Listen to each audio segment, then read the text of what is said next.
In this week's In-Ear Insights, it is now firmly Q4. We are, for many folks, either winding down the remainder of the year, trying to squeeze those last deals in because there's something like 52 working days left in the year. Or if you're in B2C, you're about to get into your crazy season where you basically work 24 hours a day for the remainder of the year. Either way, there's a lot happening at this time of year. And one of the things that people tend to do at the end of the year, regardless of B2B or B2C, is try to do planning and strategy and budgeting and get ready for the year ahead. I realize it's not even Halloween yet. No, we're already talking about the year ahead. However, from a planning perspective, this is definitely when planning season really kicks into high gear. So, Katie, I want to ask you, as someone who is a avid planner, how are you thinking about using generative AI tools for planning season? I am planning the plan. So what I'm doing with generative AI is I think I said this to you after a live stream either last week or a couple weeks ago. And we had done something. Of course, it's very important because I can clearly remember what it was. I do remember that we had done some kind of analysis that I remember I said to you and John, this is much more actionable and useful than just looking at a spreadsheet or a dashboard of Google Analytics data and how many people came to our website. Like, I understand what the data means, but I've always struggled to figure out what the heck to do with it. And so I personally am going to be taking those usual analyses and dashboards that we typically look at and actually use generative AI to help me figure out the so what. And so I will be using our ideal customer profile, which we use generative AI to build, using that as the foundation and say, this is our ideal customer profile. And if you're not familiar, the ideal customer profile service that we built uses a very straightforward process where it takes a look at a minimal amount of data, but it's really valuable data that tells you a lot about who you want to be targeting. And so if you're interested, just give us a shout, trustinsights.ai/contact, and we can talk you through different options. So I will be using our ideal customer profile as the foundation, and then I will be giving it some additional information about here's where we want our services to go. Here's our limitations in terms of marketing, our budget, our resources. Here's what we can and can't do. And then I'm going to give it our data and say, this is our website data. Or actually, I shouldn't say that. I'll be giving it our funnel data. So here's our awareness data, because it's going to be more than like one data set. Here's our awareness data. Here's our engagement data. Here's our purchase data. You know, if we know that our awareness, our top of the funnel is where we tend to get stuck, how do we, knowing our limitations and knowing who our ideal customer profile is, what do we need to do to get more and the awareness step of the funnel? So that's how I plan to use generative AI. I feel like it's just a really good assistant. It's not doing the work for me because I still have to pull all the stuff. I have to pull all the data. I have to put the plan together. I have to give it all the prompts. So it's helping me get organized, and it's helping me think through, well, this is what I'm seeing. And I think it's just sort of, for me, I'm going to use it as that second set of eyes. No, that's a very good way of doing that. When you look at all the data, how much are you having AI do the math, and how much of the math are you doing yourself? Like, are you going to provide it all the raw data sets, or are you just going to take screenshots, for example, funnel analysis by stage, and say, here's, like, we know this right here, this is the part where we fall down between this stage and this stage, so that it's not having to do something that it's not particularly good at? So it's likely going to be that. Thankfully, we've been collecting our own data since day one. I have all of our data collection spreadsheets and sources set up such that I can just take that information, and it's organized in such a way that it's, okay, this is our awareness data, this is our engagement data. And we've been doing this long enough that we know that it's the top of the funnel that tends to be the weakest for us. When someone is in the engagement phase of their journey with us, we know exactly what's going to happen. It's getting people in the door, getting the right people in the door. And I think that's where I want to use generative AI to help focus, to say, this is what's happening today. This is who we want to bring in. What's that middle? How do we bring these two pieces together? Mm-hmm. And will you be using just the actuals in terms of like the inquiries that people have submitted, or will you also be using the synthetic personas derived from the ICP to sort of talk through it with them to say like, hey, I know, you're all prospects. You've all signed up for the Trust Insights newsletter. You're all watched the live streams of what's stopping you from raising your hand and saying, I would like to buy something. I think that's exactly what I and others who are trying to figure out how to use generative AI should be doing, because if it's just telling me, okay, you're doing email marketing, do more of that, that's not really helping me understand why people are not taking action. So my focus, and this is where I feel like generative AI can help, reverse your thinking. We often look at what's working, what do I need to do more of? And then we also look at, it's very black and white. What's working? What do we do more of? What's not working? What do we do less of? But we don't really get into the why. And so now with these synthetic AI agents, we can actually ask that question. Now, again, these agents are only as good as the information you give them.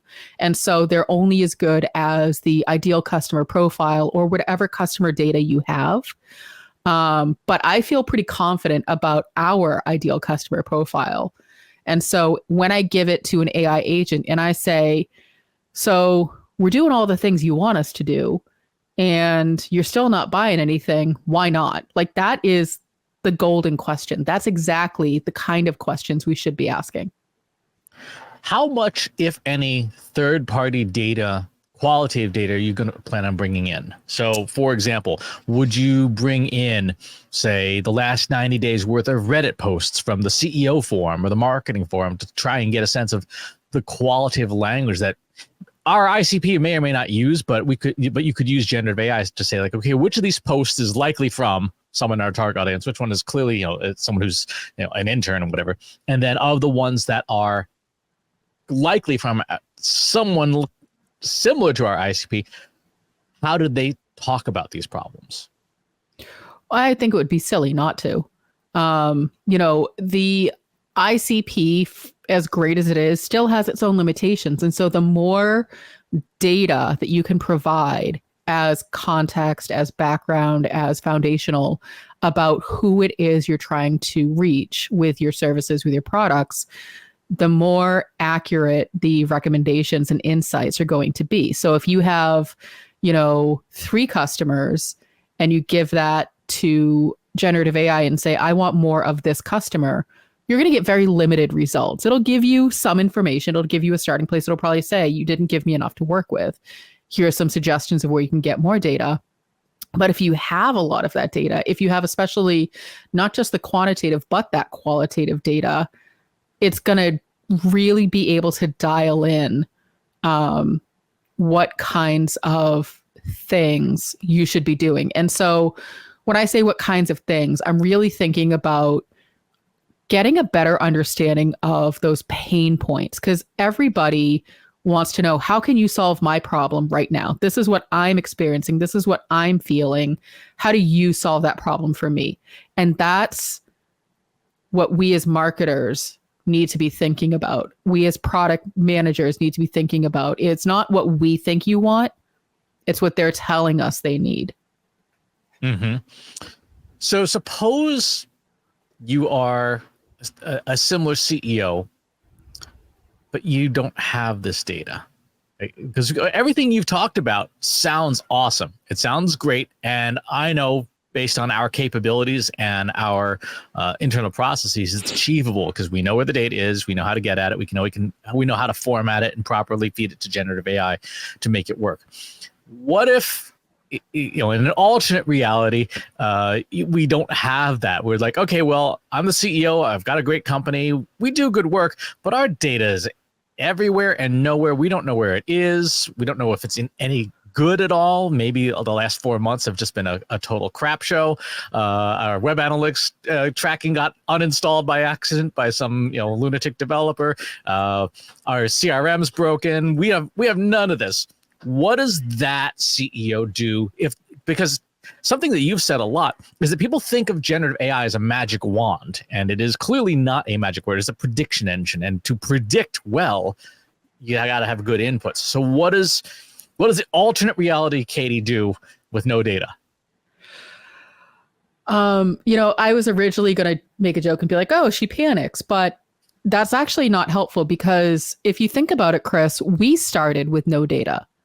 When we started Trust Insights almost 7 years ago, on day one, we sat there and said, okay, what do? We don't have data. So you have to look at what third-party data is available, and there's a lot of it.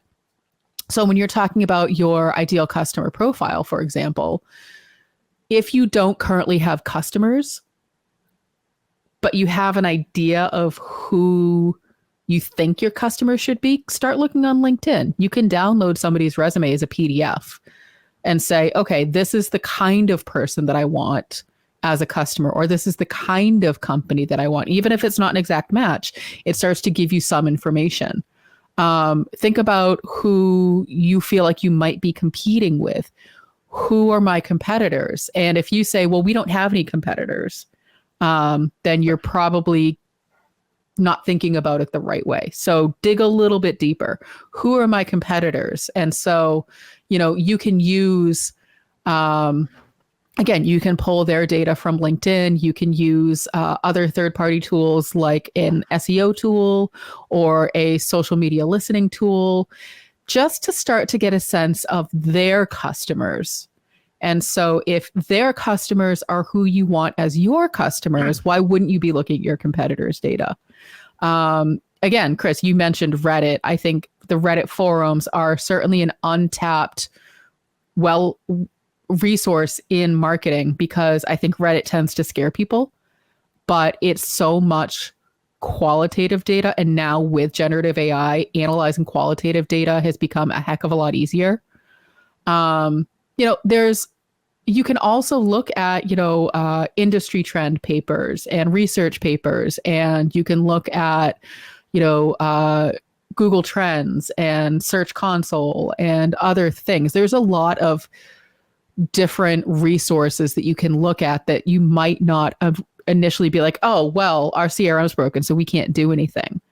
But yeah, you really have to think through, like, well, where else would if I had nothing, where could I start? Yep.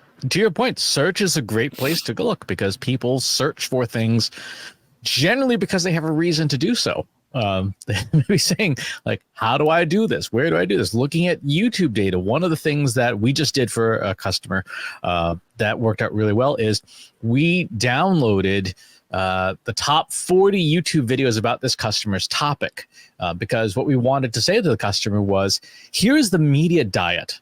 Here's what people are being told about your topic. So if you know this, then you also know what maybe misconceptions or oversimplifications or things like that people are being told. And that gives you a content marketing opportunity to say, well, actually, here's how this topic really works. What so-and-so influencer said on YouTube or TikTok or Instagram is wrong, and here's why. Yeah, I think we tend to, when we think of planning, we tend to get very stuck in, well, I have to look at my web analytics data. I have to look at my channel data, and that's it. And that's going to tell me my marketing plan. But now, I can understand. I worked in market research when I was a product manager, and I can understand why looking at qualitative data is so intimidating, because it's unstructured. It can be unwieldy depending on how you've collected it. If it's not in a survey form, or even if it is, if you're giving people open text boxes to just respond, it's really, up for debate as to what the information means.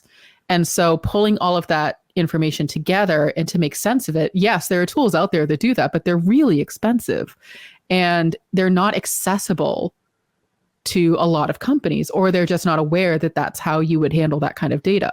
So, back to your original question of planning, Chris, now that generative AI should be a standard, piece of software in your toolbox, in your toolkit, in your tech stack, using qualitative data, trying not to mess up the two of them now, using basically people's feedback, that unstructured conversational data should absolutely be a part of your planning. And so we should be looking at our own podcast and live stream and other video feedback on our talks, feedback on, when people write in and give us feedback on the newsletter, anything people have responded, our testimonials, all of that information should go into the planning process, because now we have a more efficient way of handling that information. And to your point, if you don't have that data, do your competitors have a YouTube channel? Do your competitors have a TikTok channel, etc.? Do they get comments? Do they get engagement? And if so, what is it? Even something as low tech as just copy pasting your competitor's top 10 videos. This is not an hour long chore. This is find the top 10 videos your competitor by views. Copy and paste the comments, if there are any. If there aren't any, then that tells you something too. That tells you that they may have a passive audience, but they do not have an actively engaged audience, at least on that channel, which means that channel might or might not be the right channel for you. Mm-hmm. Well, and if you think about it too, if you have those different kinds of content, you have your written blogs, you have your audio files of a podcast, you have the videos. AI tools can easily handle turning those into transcripts and text files and using that information. So again, if you go back to that example, Chris, of what if your whole MarTech stack blew up and you have nothing, then you can start to look at, okay, well, what are my competitors doing? What are they writing about? What words are they using? What topics are they getting the most engagement for? When they talk about this in their video, what happens? I always go back to, and this is a little bit tangential, but I always go back to my very first Marketing Profs B2B forum, where Avinash was the keynote speaker. So Avinash of Google, and he was talking about Google Analytics, and he was talking about engagement. And this always stuck with me because of the way that it was presented. But he's like, if you look at your Facebook page and you have 1 million followers, but only one person ever interacts with your content, you're doing it wrong. Because that doesn't mean that you have an engaged audience. It just means that you have a bunch of people that followed you and are either passively looking at your stuff or ignoring it altogether. And I think that taking a look at those metrics when you're looking at your competitors is going to be really key, because they could have 1 million followers, but if you're just looking at it in terms of what topics are they producing, then you're missing the point, because you want to know what topics are they producing that people actually do something with. Mm-hmm. And one of the easiest things you can do from a competitive standpoint is that the generative AI is superbly good at. You have to do the math part. So you have to get a corpus of their posts and whatever public metric views, et cetera, engagements on it. And then you slice off the top 10, you slice off the bottom 10, and you say, here's the top 10 posts of my competitor. Here's the bottom 10 posts of my competitor, scored by whatever number of views. What do they have in common? And what separates the top from the bottom? And when you ask generative AI that, it does depending on the model, it does a really good job of inferring, like, okay, these are the things that your competitor, this is why it resonates. Now, you will have to fact check that, but it is phenomenal at picking up those hidden patterns, particularly in qualitative data that we can't see. If you were to take the top 10 YouTube videos, for example, of a competitor, and grab the closed captions files for them, which you can do for free, you can analyze those videos in depth and say, here's not just the topics, but here's even how they talk about it and what makes it powerful and compelling, or what doesn't. And all of this goes back to knowing who you want to target. So you could say, oh, I think McKinsey is my competitor. Great. Well, who are they targeting? Who is their audience? Just because you look up to and admire a large firm like that doesn't mean that they're necessarily going to align with who you want to be targeting. And so it goes back to, again, even if your tech stack blew up and you have nothing to work with, you can start to sketch out and put together, here's who my ideal customer profile is. Here's roughly the information about them. Here's who, I think, here's where they work. Here's how much money that company brings in.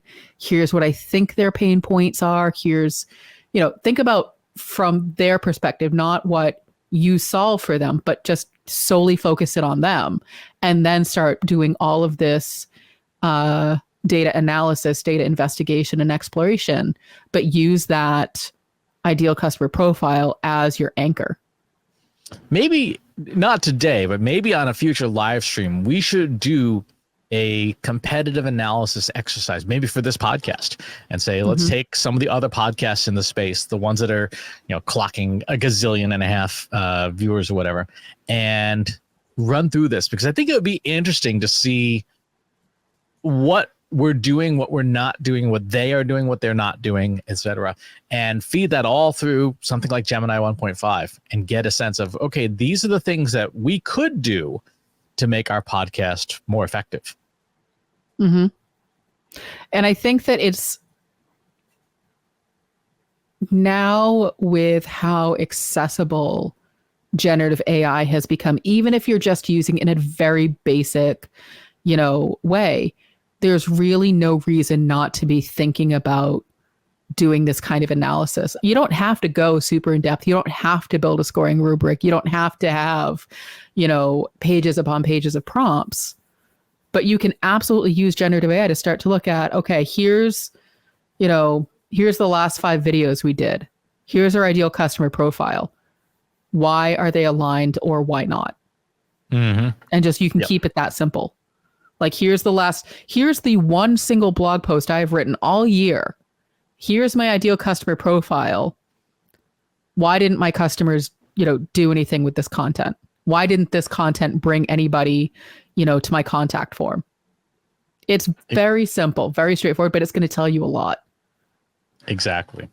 So stay tuned, I guess, for that upcoming live stream where we'll walk through doing maybe a podcast's competitive analysis. We could do one for us. We could do one for Marketing Over Coffee, and see what the podcast landscape looks like for us and how we might be able to compete on it. But I would encourage folks, get to know your tech stack, get to know where your data is, and get to know the different AI tools and what they can and can't do when it comes to strategic analysis, because they are properly prompted, properly fed with the right data. They are world-class consultants. They are incredibly good at what they do. Again, like a real consulting firm, as long as you give them the right materials. Yeah. And it really, so, what we haven't really touched upon, but, just a good reminder is this all starts with really good data governance, period. No one wants to hear that, Katie. That's saying I know. We have to eat our vegetables and exercise. I know. There's no way, I saw this really funny video that sort of relates back to this. And it was like, it was these like fitness instructors doing the most bizarre things. And it was like, people will do anything except actually work out and eat right. And they were like on these like, jungle gyms doing like weird things and whatever. And it's like, they will literally do anything except what they know they're supposed to do. And I feel like the same is true here, where it's like, people will literally try to do anything except have good data governance. And if I ever figure out why, I think I'm going to be a bazillionaire. I'm working on it. Highly likely. Highly likely. If you are using generative AI to do your strategic planning or to help with your strategic planning, and you want to talk about your experiences, or maybe you're trying to do it and it's not going so well, pop by our free Slack group. Go to trustinsights.ai/analytics for marketers, where you and over 3,500 other marketers are asking and answering each other's questions every single day. And wherever it is you watch or listen to the show, if there's a channel you'd rather have it on instead, go to trustinsights.ai/TI podcast. You can find us in most places where podcasts are served. Thanks for tuning in, and we'll talk to you next time.